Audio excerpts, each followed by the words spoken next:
जय हिंद दोस्तों। 80 शब्द प्रति मिनट डिक्टेशन स्टार्ट। केंद्र सरकार ने राज्यों और केंद्र शासित प्रदेशों से कोरोना जांच के काम में तेजी लाने को कहा है।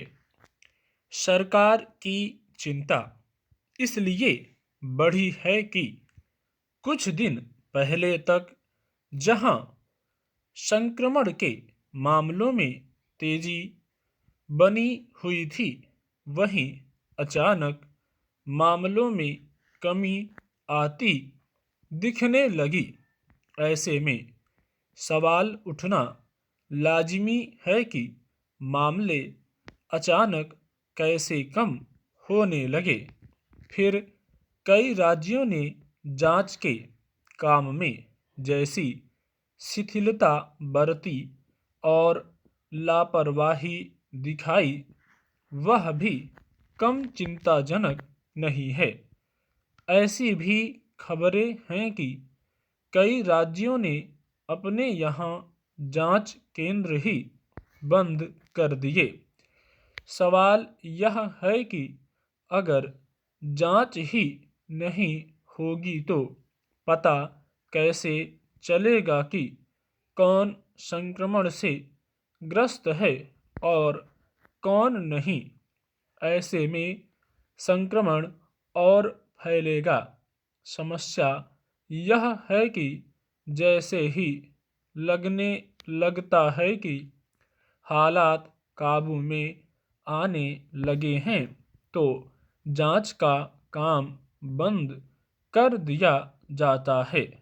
इसका नतीजा यह होता है कि संक्रमितों का पता ही नहीं चल पाता। संक्रमित व्यक्ति, चाहे वह लक्षण वाला हो या बिना लक्षण वाला, दूसरों के लिए जोखिम बन जाता है। अब ज़्यादा सतर्क रहने की ज़रूरत इसलिए भी है कि हम तीसरी लहर का सामना कर रहे हैं। दरअसल पिछले दिनों भारतीय आयुर्विज्ञान अनुसंधान परिषद ने अपने निर्देश में कहा था कि जिन लोगों को संक्रमण के हल्के लक्षण हैं, उन्हें जांच करवाने की ज़रूरत नहीं है। जाहिर है, ऐसे में लोग जांच करवाने से बचेंगे। इस निर्देश से यह मुश्किल खड़ी हो गई कि अगर किसी को हल्का संक्रमण भी हो गया और उसने जांच नहीं करवाई, तो वह दूसरों के लिए संक्रमण का वाहक बन सकता है। जांच का मकसद ही यह है कि संक्रमितों का पता लगाया जा सके और उन्हें एकांतवास में रखकर दूसरों को बचाया जा सके। संक्रमण को फैलने से रोकने के लिए जो बुनियादी उपाय तय किए गए हैं, उनमें एक उपाय संक्रमित व्यक्ति के संपर्क में आए लोगों का पता लगाना भी है।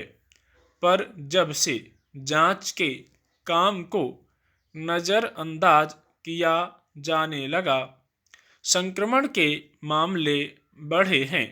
जहां जांच की रफ्तार कम पड़ी है, वहां मामलों में कमी दिखने लगी और सरकारें दावा करती दिखी कि उनके यहाँ हालात काबू में हैं। कोरोना संक्रमण की प्रकृति इस तरह की नहीं है कि अचानक से मामले बढ़ने या कम होने लगें। कायदे से होना यह चाहिए कि हल्के लक्षण सामने आने पर भी जांच जरूरी हो। और इसके लिए लोगों को भी पहल करनी होगी। स्टॉप।